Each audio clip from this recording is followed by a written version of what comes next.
स्पष्ट चेतावनी भी देना चाहेंगे कि अगर एक हिंदू का खून बहेगा तो एक हिंदू के खून के बदले आने वाले समय में हम प्रशासन से एफआईआर दर्ज नहीं करवाएंगे, बल्कि कम से कम 10 ऐसे लोगों की हत्या उससे करवाएंगे जो। मैंने उस बात को कंडीशनल कहा है।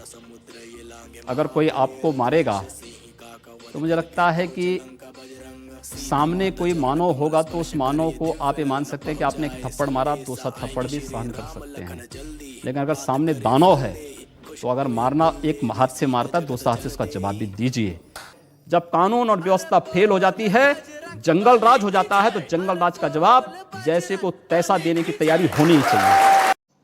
जय हिंद दोस्तों।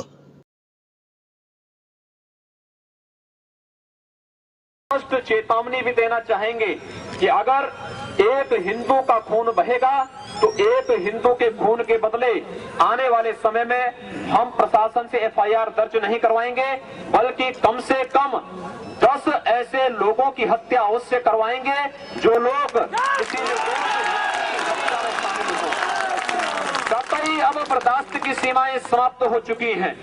अगर कोई हिंदुओं के घरों और दुकानों में आग लगाता है तो मैं नहीं मानता हूं कि आपको इन सब कृत्यों को करने, इस प्रकार के कृत्य करने से कोई रोकता है। बंधुओं, ये सब सीमाएं स्वाभिमान और सम्मान की पराकाष्ठा को तोड़ती जा रही हैं और आज आप सबको इसके खिलाफ अपनी लड़ाई को लड़ने की तैयारी करनी चाहिए। और इसलिए यह अंतिम चेतावनी हम सबकी होगी। जो कि हिंदू व्यापारी मारा गया, हिंदू व्यापारी लूटा गया, उसके प्रतिष्ठानों में तोड़फोड़ हुई, इसलिए प्रशासन ने उसे गंभीरता से नहीं लिया। यह सत्ता के द्वारा प्रायोजित आतंकवाद है और सत्ता के द्वारा प्रायोजित आतंकवाद को जनता ही दफन कर सकती है और कोई नहीं कर सकता है। और इसलिए आप सब उसको दफन करने के लिए आगे आए और सत्ता के द्वारा प्रायोजित इस आतंकवाद का मुकाबला करने के लिए आगे।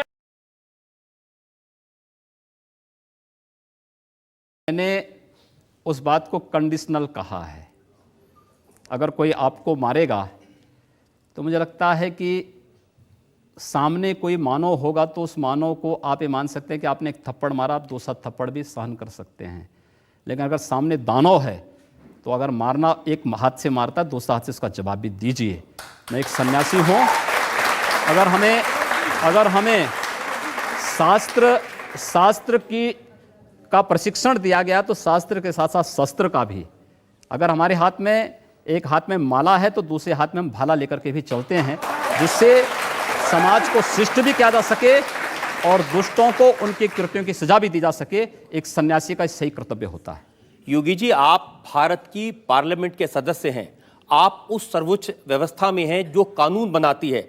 आप लोगों से कह रहे हैं कि हम एफआईआर दर्ज नहीं करवाएंगे, अगर एक मारेगा तो हम 10 मारेंगे। आप गब्बर सिंह हैं कि हमने प्रशासन से इस बात को कहा। जब प्रशासन बात नहीं मानता है, जहां पर प्रशासनिक व्यवस्था पूरी तरह फेल हो चुकी है, जहां पर वो किसी चीज को सुनने को तैयार नहीं है। गोरखपुर में दर्जनों व्यापारियों की दुकानें आग लगाई जा चुकी थी। एक व्यापारी की हत्या सरेआम इसलिए कर दी जाती क्योंकि हिंदू बालिका को जबरन मुहर्रम का जुलूस उस बालिका के साथ जबरन करने का प्रयास करता और वो व्यापारी उसको बचाने के लिए आता है तो उसकी हत्या सरेआम पुलिस की जीप से खींच करके, चाकू से गोंद करके उसकी हत्या कर दी जाती है। कोई इस बात को सुनने को तैयार नहीं। आखिर हम लोग बाकी इसके अलावा हमारे पास चारा क्या है? अपने लोगों को संगठित करके इस प्रकार के अन्याय का प्रतिकार करना। मुझे लगता है जब कानून और व्यवस्था फेल हो जाती है, जंगल राज हो जाता है, तो जंगल राज का जवाब जैसे को तैसा देने की तैयारी होनी चाहिए। योगी जी, प्रधानमंत्री नरेंद्र मोदी कहते हैं सबका साथ सबका विकास। ऐसे विकास करेंगे लोग के घर जला के उनको मार के? हमने कहा हम पहल नहीं कर रहे हैं, हमने अपने तरीके से नहीं जलाया है। हम कह रहे हैं कोई हमारा जलाएगा तो ये निश्चिंत होकर के नहीं बैठेंगे। आप लोगों को भड़का रहे हैं, उनको हिंसा करने के लिए उकसा रहे हैं, ये कानूनन अपराध है। मैंने ये कहा कि अगर कोई हमारा जलाएगा तो वो सुरक्षित नहीं बैठेगा। हम फिर इस बात की प्रतीक्षा नहीं करेंगे कि प्रशासन आएगा, हमारी बात को सुनेगा और फिर वह अपने तरीके से फैसला लेगा। प्रशासन रोकें अन्याय। मैं फिर कहता हूं ना कि अन्याय किसी के साथ न हो, लेकिन हम अन्याय सहेंगे भी नहीं।